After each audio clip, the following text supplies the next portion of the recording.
What's up, everybody? Welcome to Daily Refinement. This is the final live stream show. I'm going to continue to do the mastermind, but I'm no longer going to stream it after today. It's going to get its own YouTube channel and it will be 24/7. So people can go on there and hang out with people listing whenever you want, go and ask questions. I will be in there a couple of hours a day to answer questions or housekeeping, but I'm going to move that to its separate channel and then just do tip videos that are like 7 minutes every day. But I want to go over the basics today. And this is really important because, this is kind of a concept from that Joe, who's on the call right now. He also has a YouTube channel, The Family Flips, if you guys want to check it out. He mentioned the difference between, we were discussing the differences between hobby and business reseller. And I came up with the outline for this. So my channel after today is going to go over these things really succinctly and clearly so people can understand how to actually build a business. So I'm going to just go through the steps today. And if you guys want to join this call, it's going to be live forever on another channel, which I'm just waiting for it to be approved. It should be approved tomorrow. And then we'll launch it there and you guys will be able to log on literally anytime and there'll be resellers in there to talk to. Okay. First things first, if you guys have a pen and paper, it's good to write this stuff down. Mentally, you want to decide this is a business, not a hobby. So 83% of people say they're not earning enough money and don't like their job. That's really crazy. That's pretty much everybody. That's 8 out of 10 people. So those of you that have decided that you are going to work for yourself, you're not going to love every part of your business, but most of the business you can love if you just have systems in place. So I'm going to give you guys an example of this. Yesterday, I was signing some paperwork and there was a notary. And the notary had incredible records, like 10 years of doing this, a beautiful book. And she took a lot of pride in keeping records. And I was like, that's how resellers need to be. Each item that you have, you need to take pride in it because it's a piece of your business. It gives you the capital to buy another item and continue this concept. So I want everyone to commit to a business plan before you start. Doesn't need to be fancy, doesn't need to be set in stone, but you do have to pick a goal.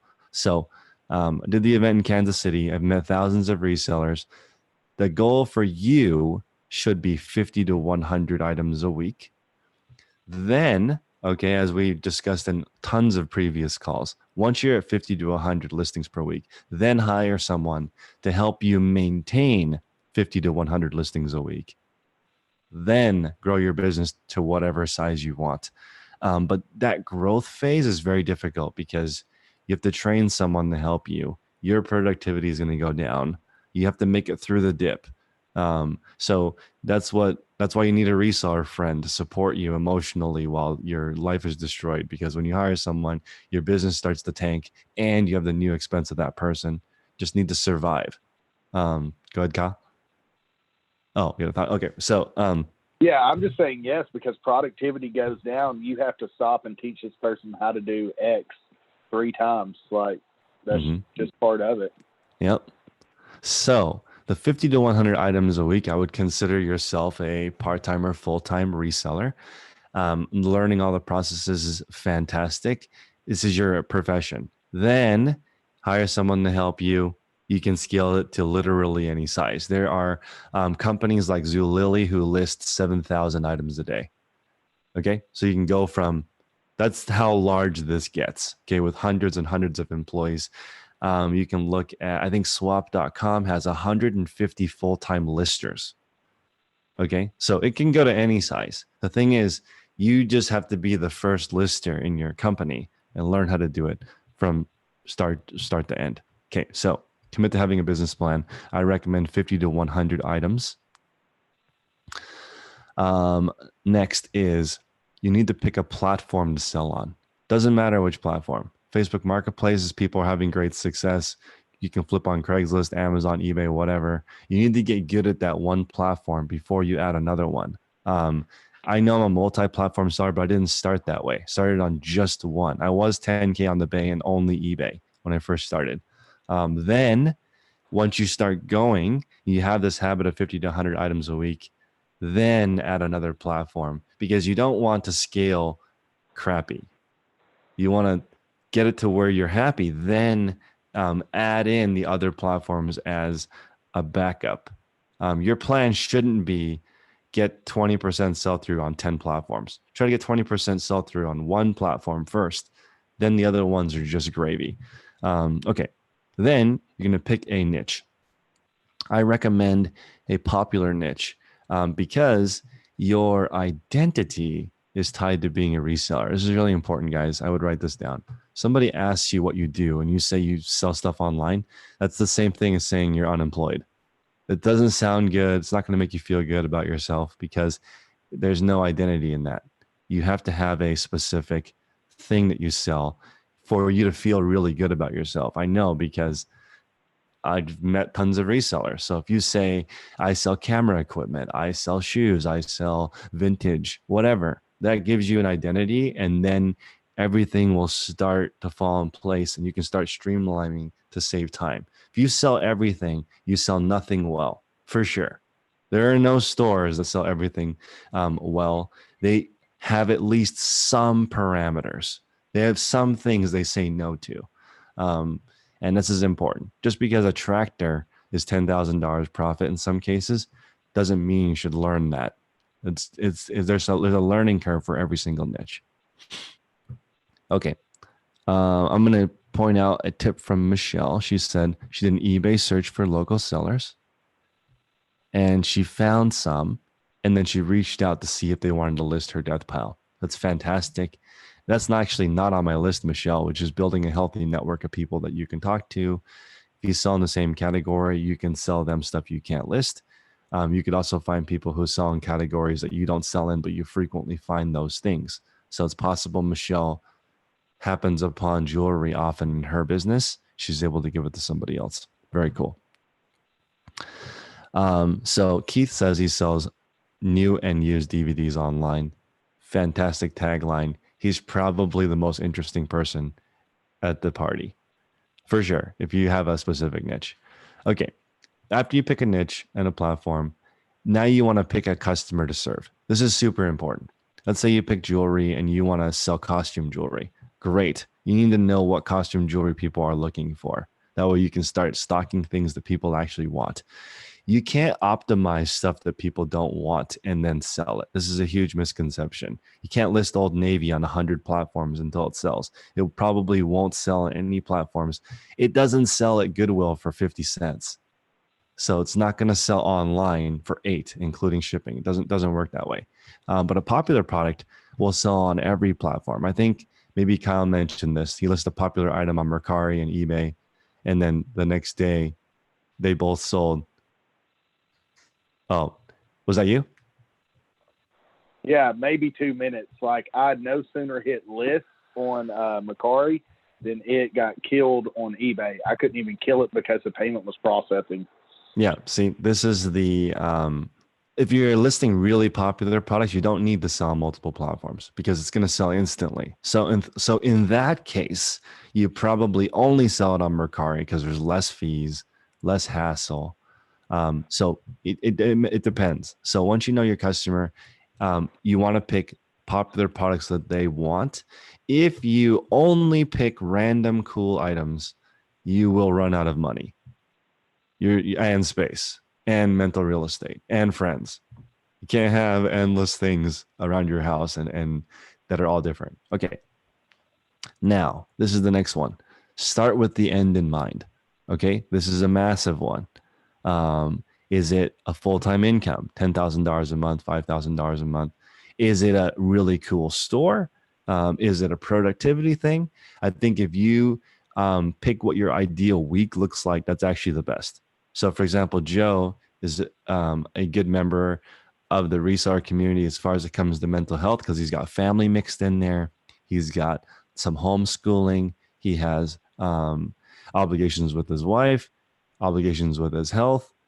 He's doing some side projects. That's a nice, healthy mix. And it's important to try to keep that solid. So I like to look at it as, what does your ideal week look like? Do you spend time with your family? If it's not in your schedule, then it's not important to you. That's how I look at it.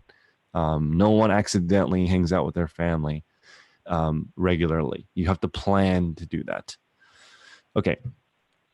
Next is, you have to have a regular listing schedule.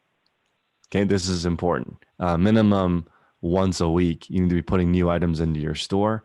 I like the idea of 4 times a week, 2 days sourcing. I also like 7 days a week, 15 listings. That's one of my favorite models because people do that in the morning when they wake up, list 15 items, process 15 items. Then you have the rest of the day to look for things. You can make a comfortable living if you get into that one habit of 15 listings a day, 7 days a week. A lot of eBayers work every single day. That's very common. Yeah. So Michelle is asking, good question for the group would be, do you actually write down your goals? I mean, I asked a group of 400 live people to put their goals in the chat. I think 4 people put their goals down, and hardly anybody writes their goals down. That's why I want people to do that. Write down what you want.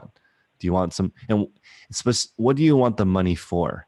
If you just say, I want 10 grand a month and you don't know how you're going to spend it, you will not make that. And it needs to be something specific. Like, what is the reason for that? Do you want to drive a nice car, have a nice home, whatever, the college fund for your kids? Once you figure out how much all that costs, you will figure out a way to get it for them. I mean, sorry to interrupt, Chris. No, Like, even with like when you use money as a motivator, that's like an extrinsic motivation. So like you're in danger of, like, even when you achieve that, like you're still not going to be happy because you're pursuing after a physical need and not a need of your spirit, of your soul.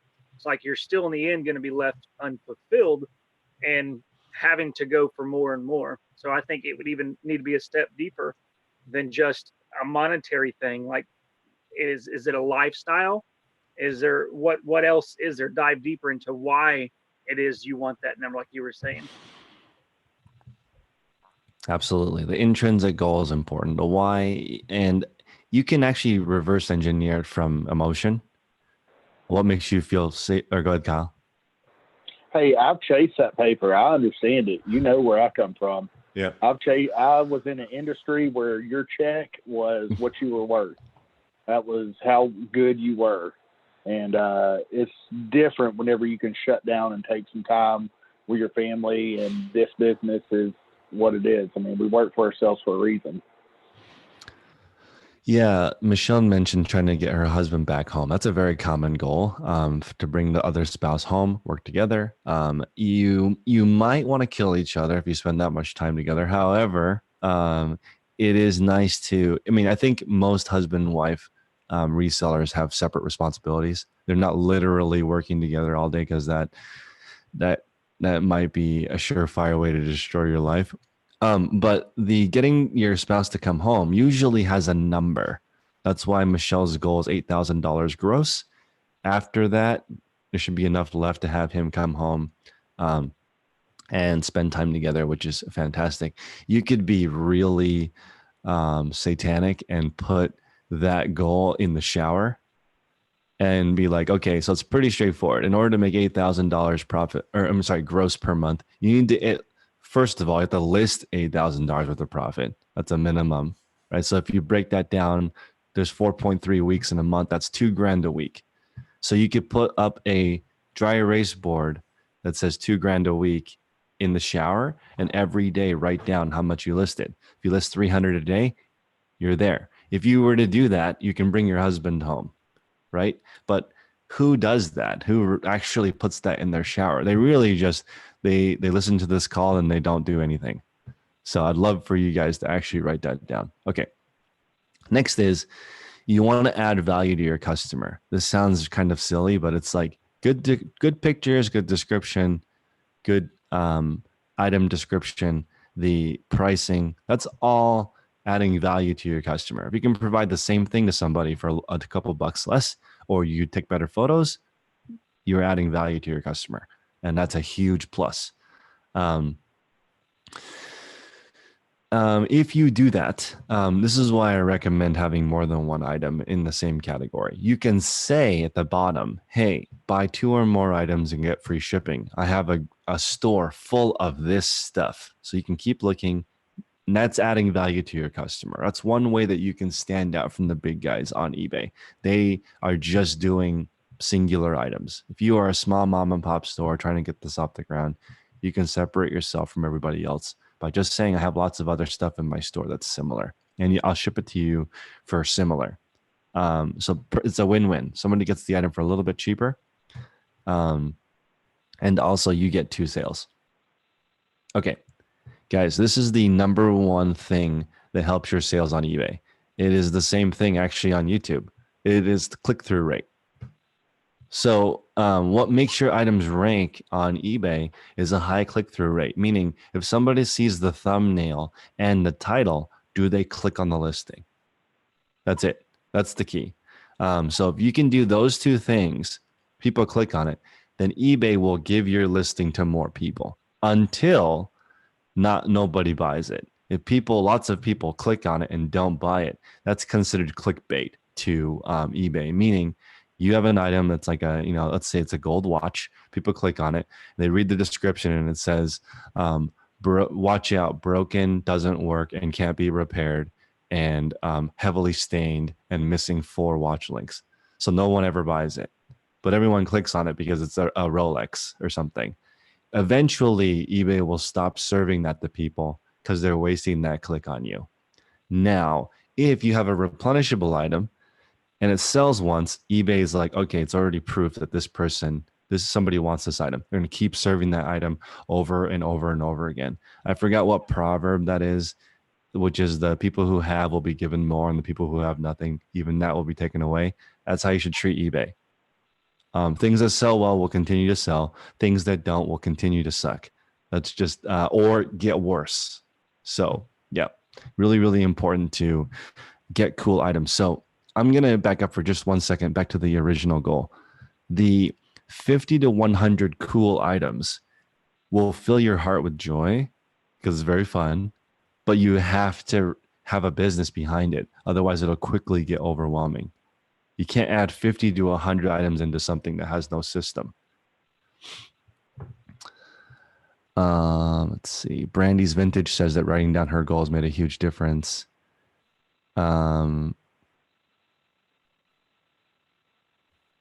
Kevin says that the title should be greatly descriptive. So, okay, there's 2 things. There is the click-through ratio, also the conversion. So, Kevin, good point. This is why some people under-deliver on the titles, because what will happen is if you put a really specific title, let's say, for example, with your store, Kevin, if you have a littlest pet shop, I think those are those collectibles. If you were to put littlest pet shop collectibles, or actually littlest pet shop horse or something, right? That's pretty specific. And if you were to also add figurines, collectibles, unique, you added all these other search terms to the title that aren't necessarily exactly related to that item. You start to pull in traffic from all those other keywords. If it doesn't convert, eBay does not like that. That's why the short titles sometimes perform better, because you're not getting other traffic in. And that would be the point of keyword spamming, to get other people who are looking for something else onto your listing, but that can backfire. So Michelle is asking what a healthy click-through rate is. I think 1%.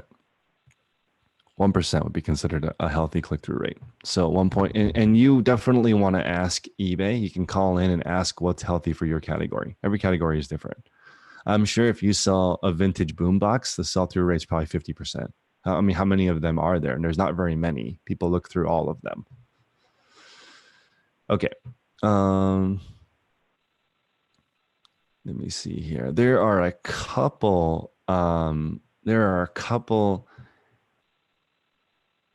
engagement hacks that people have tried meaning they do their pictures slightly tilted. They do a different color background. All of those are fine. Just make sure that your listings are always the same, meaning they're not, they're all congruent. They don't look crazy. Meaning every single listing has to be the same format. I'm not closing down the mastermind, Bill. I'm just closing down the live stream part of it. It's going to be on a different channel. This is going to go forever. I'm trying to set this up so this call happens actually all day long. So if people want to hop in and chat, they can. So for you guys listening right now, if you want to join the mastermind, I figured out how to do it so that I can do it, stream it from my work when I'm listing.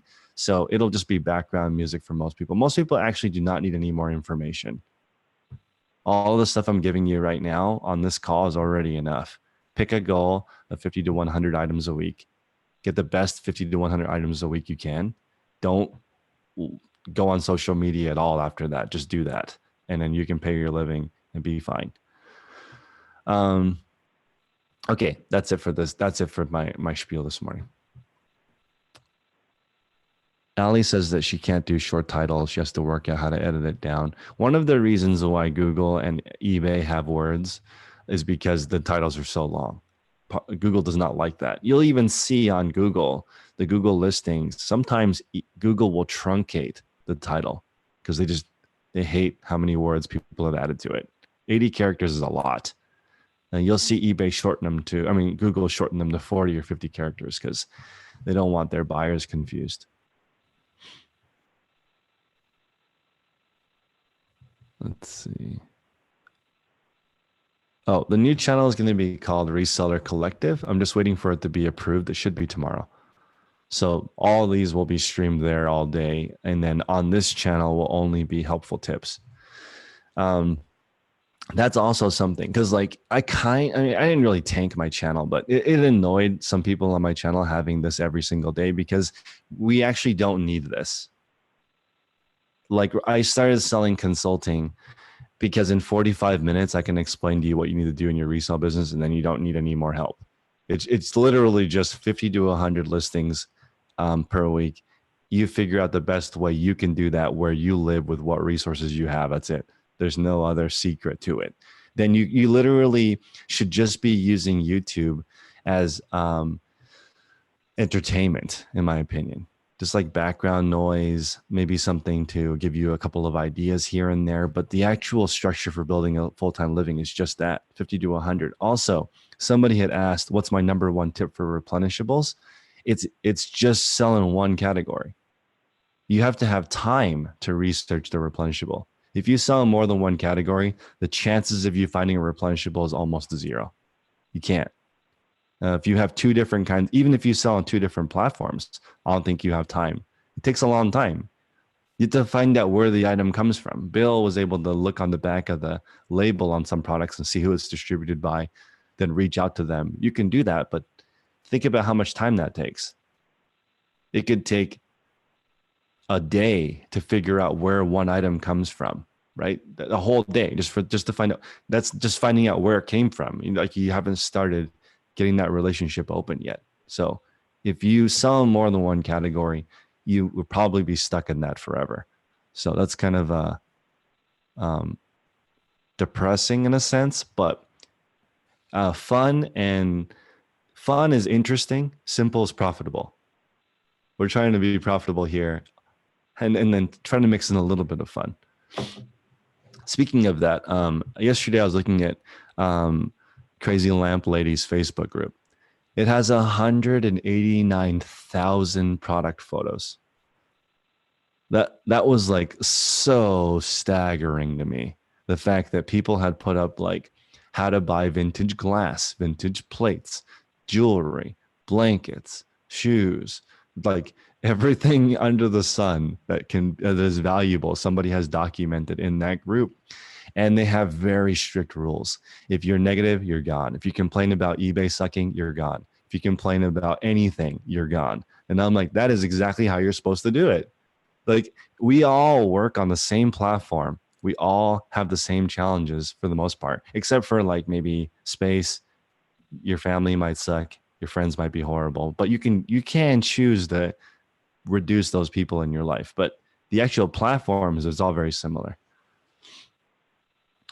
So Bill is asking what sources Tino uses for shoes. All of them. He uses store closeouts. He uses thrift stores, estate sales. He just started a charity for schools. So schools can set up a donation program, and they ask all the people in the school for shoes. Then he pays the school directly, writes them a check. It's like a shoe fundraiser. So, I mean, all of them, and all of them are different. That's something that's interesting to think about when you have when you have every single kind of sourcing. Oh, I'm sorry. I had a call yesterday where a gentleman was saying that he's been doing this for 3 years and every single week has been different still. The sourcing is going to be different each week. What you can do is increase your you can basically source more than you can list, and then maintain your listing of 50 to 100 a week and be fine. Just don't go too crazy, but I do recommend maybe a 2 week surplus. This got an email that said, "Thanks, Chris. I'm trending $110,000 net reselling this year. Thank you for your guidance. Thank you for supporting me through a really tough time in my life. I'm not on YouTube at all." Makes sense. Once you get a thing, you don't need to be on YouTube anymore. In fact, I recommend a low information diet, as Tim Ferriss would say, or only relevant information. Yeah. Let's see. Sorry, I'm going to address the chat. There's a lot of questions. In 2018, I used to make $1,000 to $2,000 a month on eBay and merchant fulfilled on Etsy. 2019 has been a slow year. I took a 50% cut on that income. Crazy. This year, I'm trying YouTube. Many income opportunities here. Okay, so this is really interesting. Guys, there's let me see here if I can find it. There's a really good article on why this is. Okay, so let me just pull this up because it's really cool. In the long run, here we go. In the long run, there are two people who always survive. It's the people who come up with the aggregation. So in this case, the aggregators are eBay, Poshmark, Mercari. They're the platforms. They've aggregated all these people. And the people who niche down. Those are the only two categories that survive long term. Because otherwise, you have competition comes in, and the long tail of competition means no profit. So for all the resellers who do the same thing every year, it's very common to have nothing left. Can't do it that way unless you have a specific niche. So somebody's asking about yellow backgrounds to stand out. On eBay, it doesn't change your ranking. On Google, it does. You don't have to use white background. That's a good point. When you are fixing something in your store, don't go back and change everything. Just sell through that and change your process for the new process. I used to use an orange wall, and I really think since I've switched to a white booth that my sales are better. It's supposed to be better if you use white background, but again, there's going to be one person that's like, I use orange and or purple and kill it. But go ahead. I mean, I may just be getting better at my craft and better listings and better product and all that other stuff. But I do think since I switched over to a actual light booth with white, I think I'm doing better.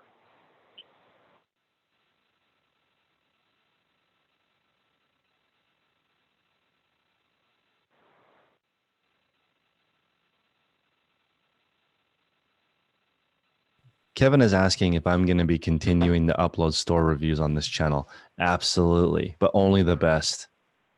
So it doesn't have to be large. but I am going to only upload store reviews that are of people doing really well, because I want people to copy the people who have two things: really small, tight store, or and I consider that niches, or they are an aggregator, meaning they're like kind of a retailer. Those are the two kinds of stores I'm going to review.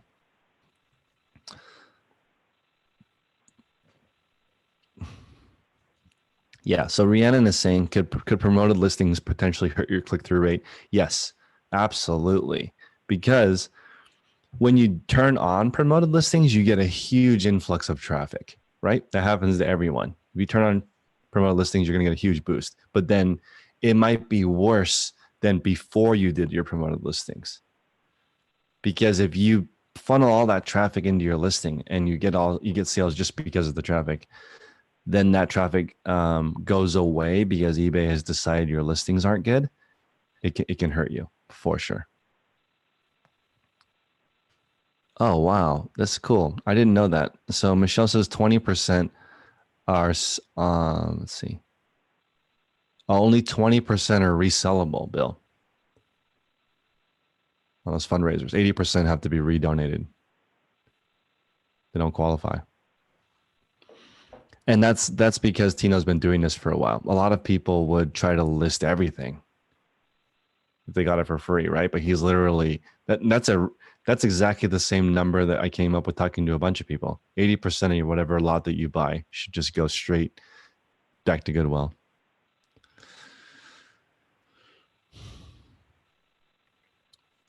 Yeah, I would agree with that. Is that the startup channel? I believe that I know how YouTube channels work. I don't know if, I'm not saying I know how to do it. I'm not saying I can do it. I'm just saying I know how it works. It is pretty time intensive. I would say that a proper 7 to 10 minute video should take 2 hours, in my opinion, because you want it to be really good. So people listen to it all the way through. They get tips that actually improve their life. If you're going for that, if you're going for entertainment value, it might take longer than 2 hours, because think about how to keep somebody's attention for 7 minutes. That's insane. You've got to have explosions and beautiful people and something exciting and a story and all these hooks. It's simple in a sense that you just have to make quality content, just same as eBay. You just have to list quality stuff, but what goes into listing quality stuff is lots of little things. Yep, it's Wacky Wednesday, guys, for who are new to thrifting.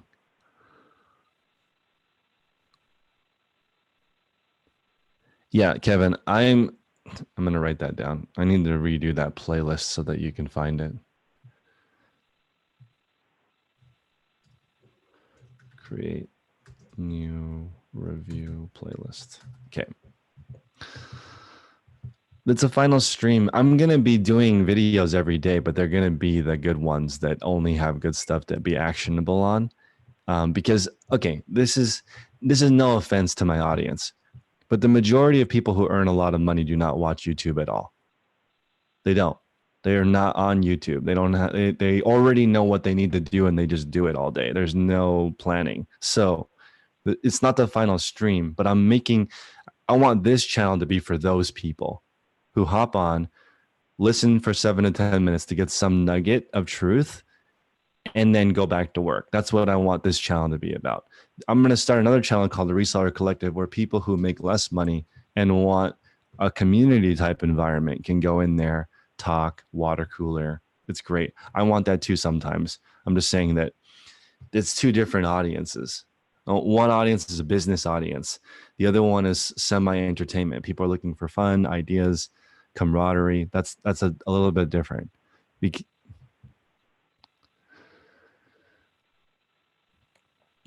Let's see. Your friend's business, exotical Hawaiian, sells only Hawaiian shirts, but is too much competition. She survives on Hawaii's community or surf culture. Yeah, tourism is huge. Like it's like selling. That's the right platform. Selling Hawaiian shirts, eBay is the wrong platform. There's too many. But in Hawaii, there's not too many. There's only so many stores on that beach. So that totally makes sense to me.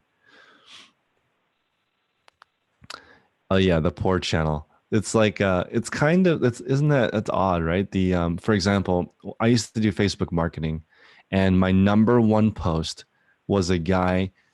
Okay, so the when I did Facebook marketing for dealerships, what I would do is try to make the pictures of people holding up a sign that said, "I bought at Dallas Nissan today," and I loved it. And they're like jumping in the air. I would try to make that trend for the dealerships so that more people would go there and buy a car.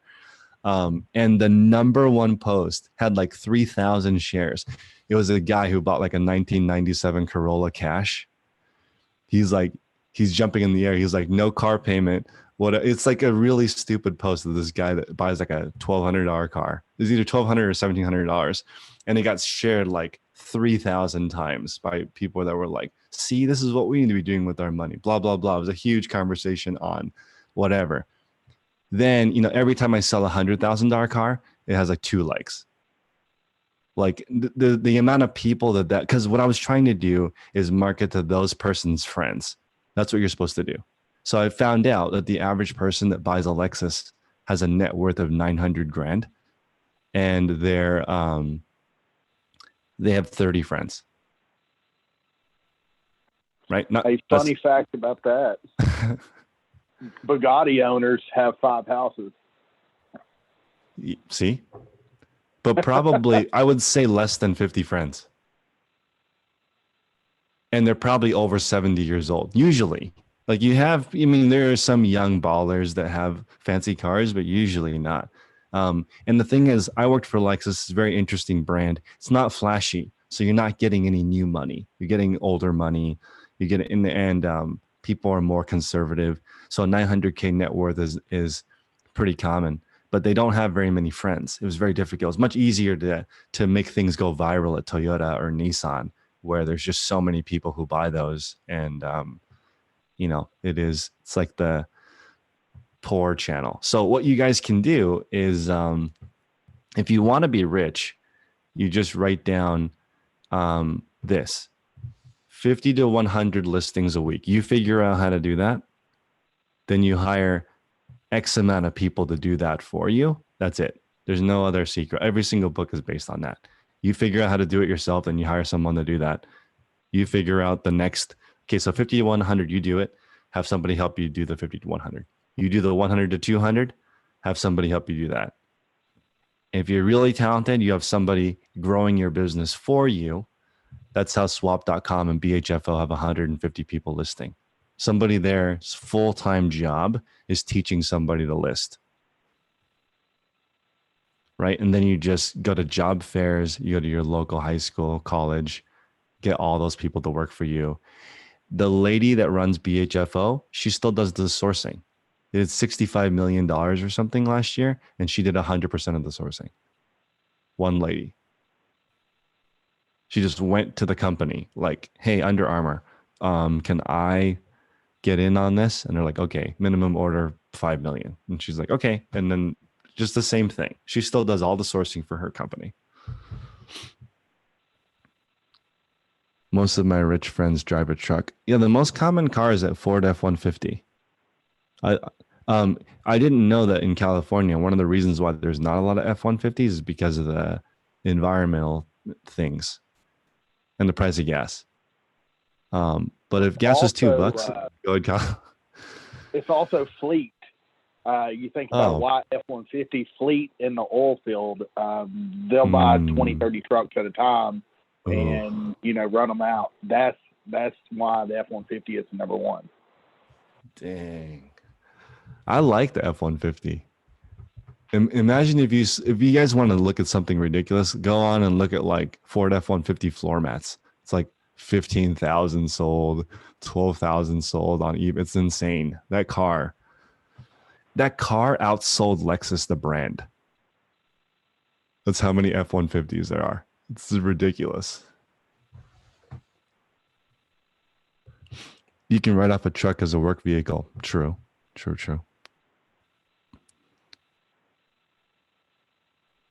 Texas has tons of F-150s.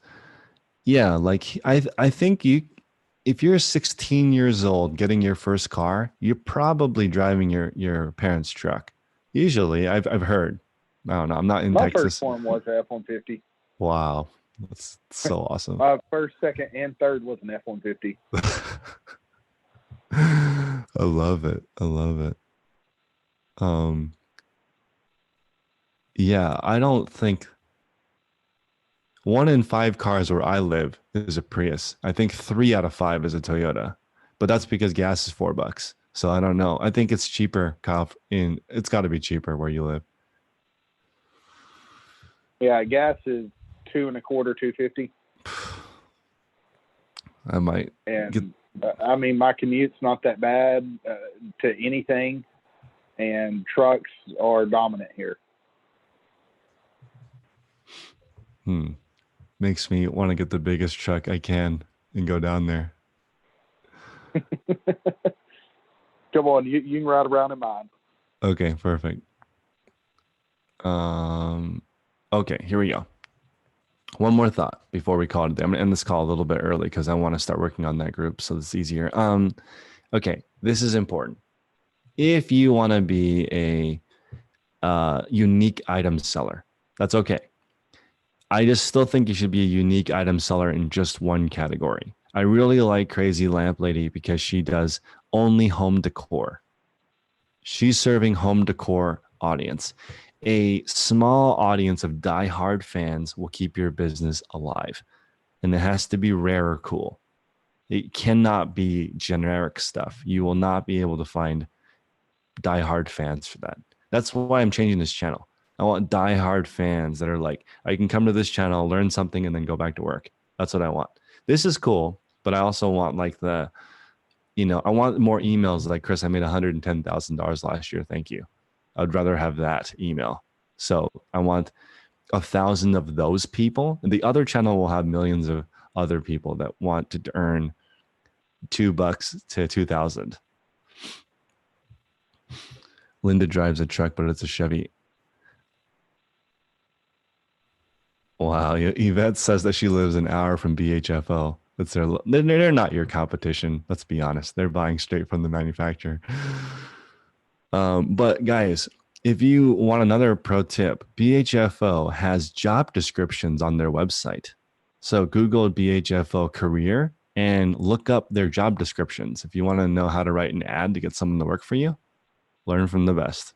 Yeah, I think they have 90 listers.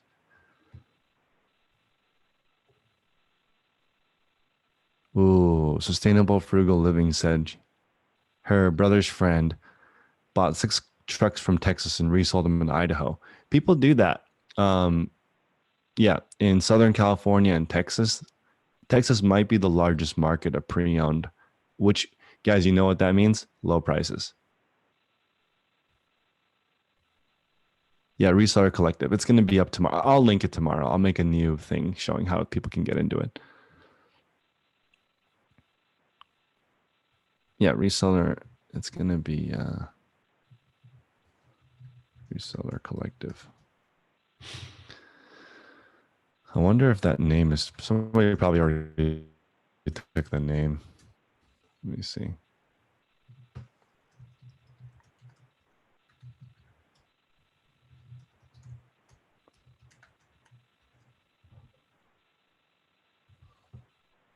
Let me see. Yeah. The CarMax lots in Texas are humongous, indeed.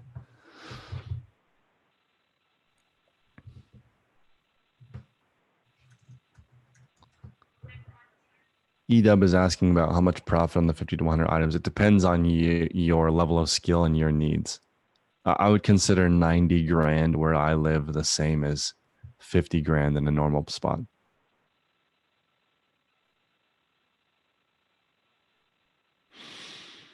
Let's see here. CarMax lots. Okay, let me ask this question for the chat. What time should I post the tip video? So I'm gonna have 2 channels essentially. This channel is gonna be the best tips in a 10-minute video. The other channel is going to be you can hop on at any time and talk to resellers, which is a great place to answer questions. But what time should I post? Because I'm going to try doing that. I'm going to try posting at the same time every single day. So maybe I was thinking 9 in the morning Eastern. Who's on the East Coast? Joe, when do you wake up? You're Central, right? Probably 6 a.m. Central Time, so 7 a.m. East. 7 a.m. Eastern. Interesting. 9 a.m. Central. Okay, like 9 a.m. Central. And on Wait. the amount, I would say if you figure every 20 items, if you get 20 items a week at $20 profit with a 30%, or if you do 30 items per week at a $20 profit per item with a 33% sell-through rate, that's $10,000. So however much you need to make per year, just times that by how many you need to list a week. So if you're needing to do 50,000, then you need to be doing 50 or 150 items a week, and that will get your 50K profit. Okay. This is, when we went back before to the original thought, it's the 200 rule. So if you list 250 profit a day 4 times a week, that is probably 25 items 4 times a week at $10 profit. That's your $50,000 income per year.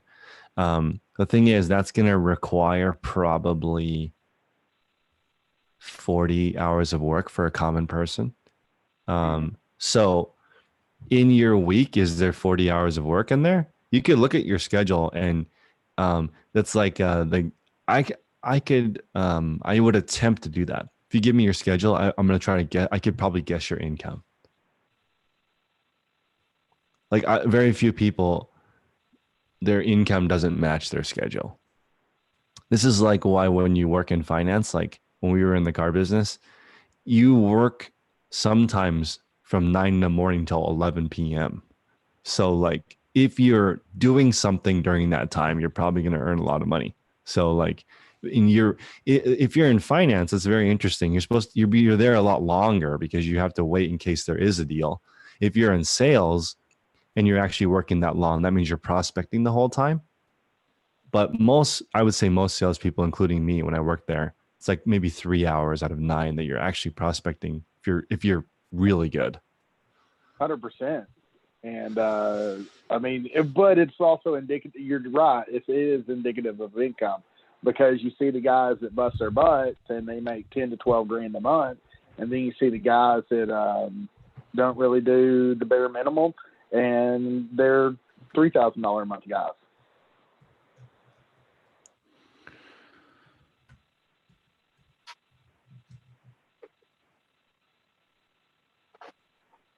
Okay, guys, I'm going to post I'll post at 5 a.m.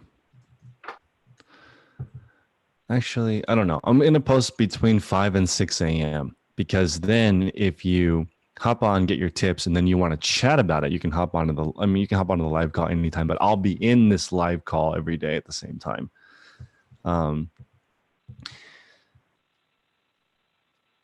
Let's see. Okay, so I'm learning a lot from this guy. His name is Kevin. He's the founder of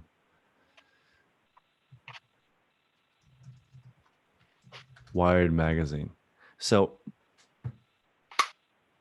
this is such a good way to approach eBay. His name is Kevin Kelly. You pick a specific niche of people to serve. So let's say you pick the home decor people and they want to buy mid-century modern home decor from you. Great. If you can fill your store with like 1,000 items that qualify for that, you're going to do just fine. The thing is, it has to be a very small audience that you're actually serving. If you pick a larger audience, you can't serve them properly. 1,000 items spread out amongst a bunch of categories will not work. It will not work.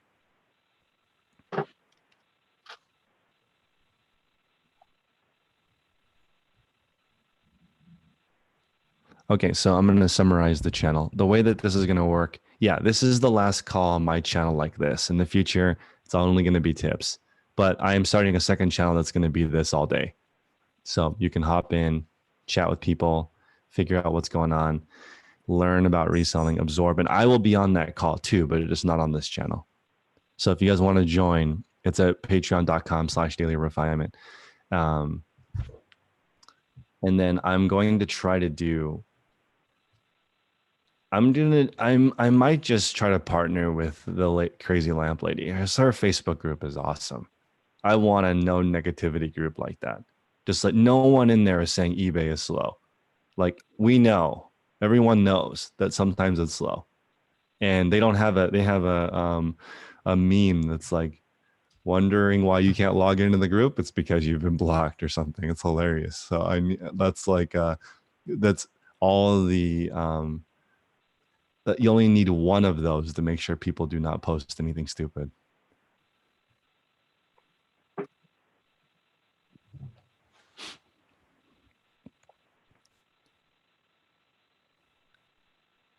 Ty is saying this is the best reseller channel in your opinion. Yeah, I agree. This is I think this is a really good channel, but I can do better. I know I think so. I think this is the most useful reseller channel in my biased opinion.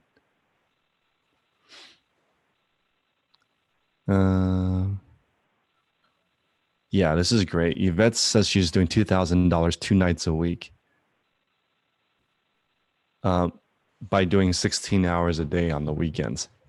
That is exactly like the hustle at home mom model. 2 days a week, hardcore.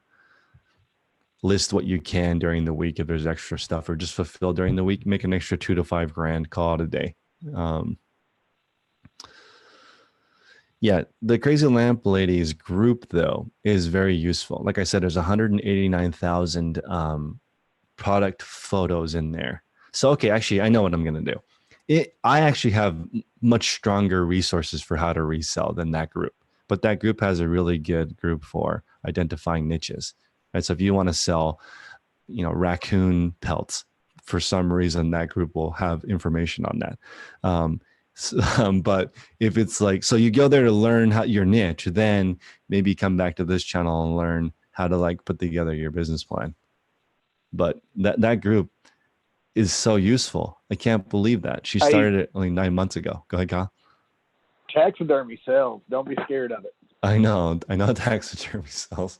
It seriously sells. I've made a boatload off of it. Like mounted fish, mounted bass sell for like $200 plus.